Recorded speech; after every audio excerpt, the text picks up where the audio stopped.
اور یہ جو دو مالی اخراجات اور کرنٹ اکاؤنٹ کی بات کرتے ہیں ڈیفیسٹ کی، وہ بڑھتا جاتا ہے.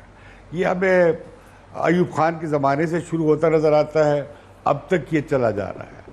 اب ڈیٹ ٹریپ جو ہے بہت بڑھ گیا ہے. اب معاملہ یہ ہے کہ یہ اس حکومت کا جہاں جو پچھلی حکومت تھی وہ یقیناً 5.8% پہ چھوڑ کر گئی تھی. اچھا عارف جوہری صاحب، امتیاز عالم صاحب نے جو نقطہ اٹھایا ہے یہ بڑا دلچسپ نقطہ ہے. مجھ سے شاید آپ اتفاق کریں کہ گزشتہ کتنے ہفتوں سے جو ہم ڈیبیٹ سن رہے ہیں اس میں کسی نے یہ پوائنٹ نہیں اٹھایا کہ یہ بنیادی طور پر ایک کمزور قسم کی معیشت ہے، نہیں، اس میں جان ہی نہیں ہے اس معیشت کے اندر، ٹھیک ہے، اور فار ویریس ریزن ہم ڈسکس کر سکتے ہیں کیا ہے. اور اس کے اوپر جو اسٹیٹ کا اسٹرکچر کا وزن ہے، جو ریسپانسبلٹی اسٹیٹ اس میں لیتی ہے، وہ بہت زیادہ ہے. اب مجھے شک ہے کہ امتیاز عالم صاحب کو بھی ہم دوبارہ بات کرتے ہیں، شاید وہ صرف ڈیفنس کی طرف دیکھتے ہیں. مجھے یہ شک ہے کہ یہ اسٹیٹ سوشل ویلفیئر میں بھی بڑا کام کرنا چاہ رہی ہے. ابھی عمران خان صاحب نے احساس پروگرام میں 180 ارب روپے رکھ دی ہیں. اسی طرح تقریباً 180 یا 200 ارب روپے جو ہیں وہ بی ایس پی پروگرام کے اندر رکھے گئے ہیں. جو P S T P program ہے وہ ظاہر ڈیفنس سے بہت زیادہ بڑا ہے. حالانکہ ہم دیکھتے ہیں کہ امریکہ میں اور یورپ میں جو بہت زیادہ طاقتور معیشت اور اکانومیز ہیں، وہاں پر یہ ڈیبیٹ ہے کہ کس حد تک ایک ریاست جو ہے وہ ویلفیئر کو اٹھا سکتی ہے، کس حد تک اس کو بزنسز کو ٹیکس کرنا چاہیے. ہمارے ہاں بیسک جو اکنامک فلسفی ہے اس کے اوپر ڈیبیٹ ہی نہیں ہوئی یہاں پہ پڑھے لکھے لوگوں نے کی. ہمارے یہاں ساری ڈیبیٹ یہ ہو رہی ہے کہ یہاں پر بڑے امیر لوگ ہیں، چور ہیں، ان کی جیبوں سے اگر آپ پیسے نکال لیں شاید ان کے پاس بہت زیادہ دولت ہے. یہاں شاید چند درجن یا کچھ 100-200 لوگ ایسے ہوں گے، زیادہ تر لوگوں کے پاس یہاں زیادہ پیسے ہیں نہیں. یہاں ویلتھ کریشن ہوئی نہیں ہے اس اکانومی میں. ہم پھر جائیں گے، آپ کا کیا خیال ہے؟ میں آپ سے عرض کروں کہ کبھی بھی کسی نے اس بارے میں غور کرنے کی کوشش نہیں کی کہ دو بنیادی باتیں ہیں جس کا تعلق جمہوریت سے بھی ہے اور معیشت سے بھی ہے، اور وہ باتیں ایسی ہیں جس کو جہاں خاص طور پہ ترقی پذیر ممالک میں جہاں کسی نے محسوس کیا، انہوں نے سب سے پہلے اس کا بندوبست کیا. اچھا وہ کیا ہے؟ وہ یہ ہے کہ سب سے پہلے تو جاگیرداری اور جمہوریت اکٹھے نہیں چل سکتے. بالکل صحیح.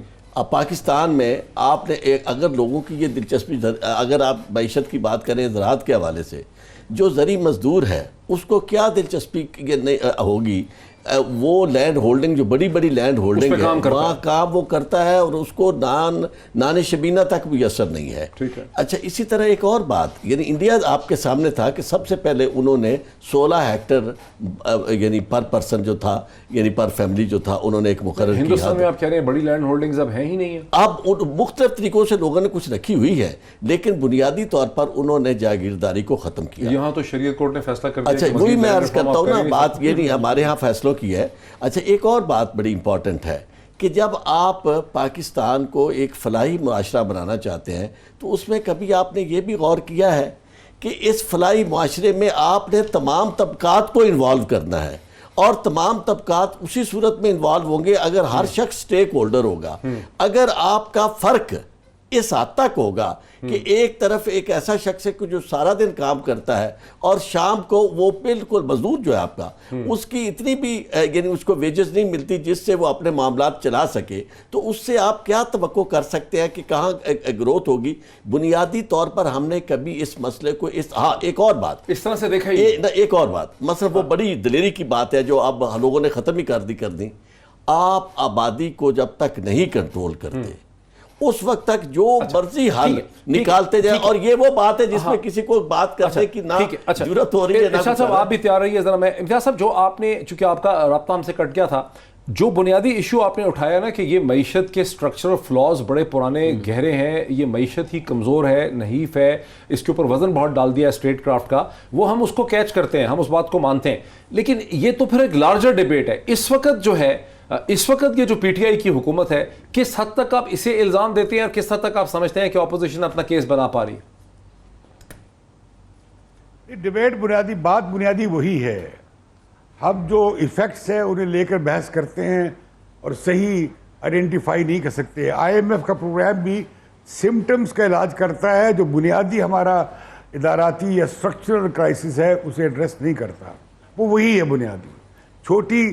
چھوٹی سی معیشت ہے، بڑا سا اوپر ڈھانچہ ہم نے لگا دیا ہے. یہ سروائیویبل نہیں ہے، سسٹینیبل نہیں ہے. دوسری بات، یہ جو چلتا ہے کہ فلاں حکومت کر گئی اور ہم نے ٹھیک کرنے کی کوشش کر رہے ہیں، یہ کہانی آپ تمام حکومتوں میں سن رہے ہیں. ہوتا کیا ہے؟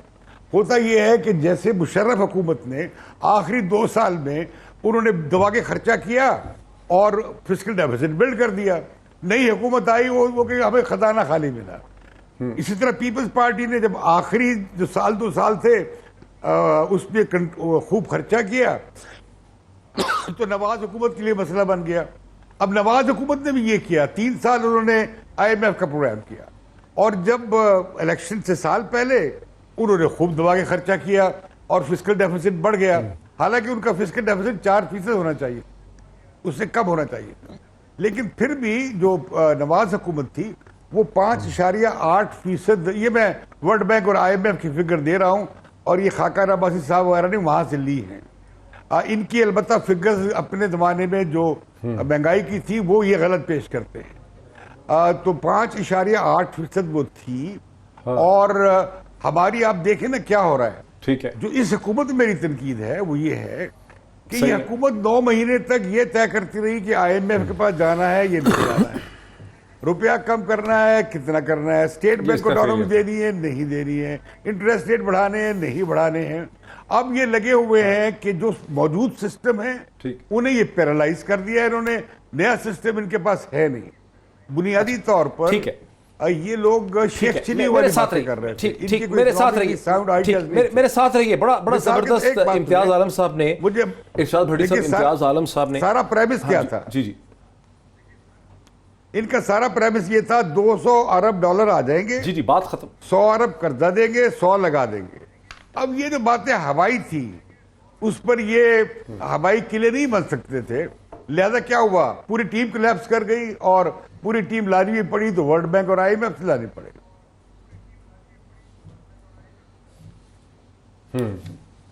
بالکل صحیح. اچھا میرے ساتھ رہی. دیکھیے یہ امتیاز عالم صاحب نے ایک بڑا انٹرسٹنگ پوائنٹ اٹھایا ہے کہ بیسکلی طور پہ جو پاکستانی معیشت ہے بھٹی صاحب, یہاں پر تو ڈیبیٹ گزشتہ 2016 سے اب تک 3 سال سے جو ساری ڈیبیٹ ہوئی ہے وہ تو یہ ہوئی ہے کہ چونکہ کرپشن بہت زیادہ ہے, کرپٹ لوگ ہیں, ان کے پیسے کے نکال لیں, ٹیکس زیادہ لے لیں لوگوں سے, تو اس سے بڑے حالات جو ہیں وہ بدل جائیں گے. عمران خان صاحب کو امید تھی کہ ڈائسپورا پتہ نہیں کتنے بلین ڈالر دے دے گا, ڈیم کے لیے دے دے گا, میں بات کروں گا تو لوگ ٹیکس دینے لگ جائیں گے. لیکن امتیاز عالم صاحب نے ایک ایسی بات کی جو کسی نے نہیں کی اس سے پہلے. انہوں نے یہ کہا ہے کہ بیسکلی طور پہ یہ اکنامک اسٹرکچر بہت ویک اور کمزور ڈھانچہ ہے, اگر اس کو مضبوط کر لیں آپ کل کو کسی طرح سے. ایک اور بات ہے, ہمارے یہاں تو ساری ڈیبیٹ یہ ہو رہی ہے نا کہ لوگوں سے ٹیکس آپ لے لیں گے, جائیدادیں چھپائی ہوئی ہیں, تو ادھر گھر نکل آیا تو ادھر نکل آیا تو فلاں چیز ہو رہا ہے, ایسے ایک ہم نے ماحول بنایا ہوا ہے. امتیاز عالم صاحب نے ایک ایسی بات کی ہے جس کو اگر آپ گلوبل پوائنٹ آف ویو سے دیکھیں کہ چھوٹی سی اکانومی ہے جس کی نامنل ویلیو اس وقت صرف 250 بلین رہ گئی ہے, پہلے 330 تھی ڈالر, یعنی روپے کریش کرنے سے پہلے. اور اس کے اوپر ہم نے اسٹیٹ کا اسٹرکچر, وہ خالی ڈیفینس کی نہیں ہے بات, میں ایگری کر, PSDP کا بھی بہت ڈالا ہوا ہے, احساس کا بھی ڈال دیا ہے, ہم کہہ رہے ہیں ہم ہاؤسنگ کے اوپر بڑا خرچہ کر دیں گے, ہم اس کے اوپر ذمہ داریاں بہت زیادہ ڈال رہے ہیں, اس میں جان ہی نہیں. سر بات امتیاز صاحب نے ذرا پڑھی لکھی کی, ہم ذرا جھٹکی کرتے ہیں, بات اتنا سی فرق ہے. اس کا میں آپ کو سمجھاتا ہوں. انہوں نے انگریزی مسور تو وہ بھی ہے کہ جھٹکا ہے, لیکن انہوں نے جھٹکا کی نہیں ہے. ہاں نہیں, وہ چونکہ پڑھے لکھے آدمی ہیں, انٹلیکچوئل آدمی ہیں, ہم ذرا جھٹکے پینڈو سے ٹاٹین ہیں, اس لیے بات وہی ہے. اور چونکہ آپ آگے سے زیادہ پڑھے لکھے ہیں تو اس لیے آپ کا وہ ٹیلی پیتھی مل گیا, ہمارا ملا نہیں.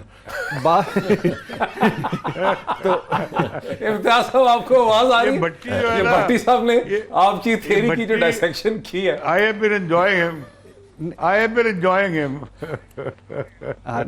تو اب بات یہ, انہوں نے کہا کہ معیشت نحیف ہے. ایک اس کو جھٹکے سے مثال لیتے ہیں. گھر کا ایک سربراہ ہے, اس کو دمہ بھی ہے, اس کو ہیپاٹائٹس بھی ہے, اس کے گردے بھی خراب ہیں, اور 7 بندوں کا اس پہ خرچہ بھی ہے, اس نے ریڑھی بھی لگانی ہے. لیکن اب تھوڑا سا اس کا پیچھے ہیں. یہ نحیف معیشت, یہ نحیف بندہ جس کو گردوں کی بیماری ہے, میں میاں صاحب کی بیماریاں نہیں کہہ رہا, وہ بہت زیادہ ہیں, تو جو نحیف, جس کو گردے کی ہے, جس کو سر کی ہے, جس کو آنکھ کی ہے, تو یہ ساری جو ہیں, یہ کیوں ہوا؟ اس کی وجہ 70 سال میں 4-5 پوائنٹس ہیں. گڈ گورننس نہیں ہوئی, گڈ گورننس نہیں ہوئی, ترجیحات کا مسئلہ نہیں. ہمارا فوکس, یعنی اگر شہباز شریف صاحب آ گئے اور میٹرو اورنج اس پہ چڑھ گئے, عمران خان صاحب کو نے ایک احساس, بھلا عمران صاحب خان کو احساس ہونا چاہیے کہ 18ویں ترمیم کے بعد کیا اتنی ضرورت پڑی 180 ارب رکھنے کی. بہت اچھا پوائنٹ, آپ اس پہ مکمل کر. ناظرین ایک بریک لیتے ہیں, بہت ہی دلچسپ پیراہے پہ ہے بات. بریک کے بعد ہمیں چھوڑیے گا نہیں, ہمارے ساتھ رہیے. Watch us after the break.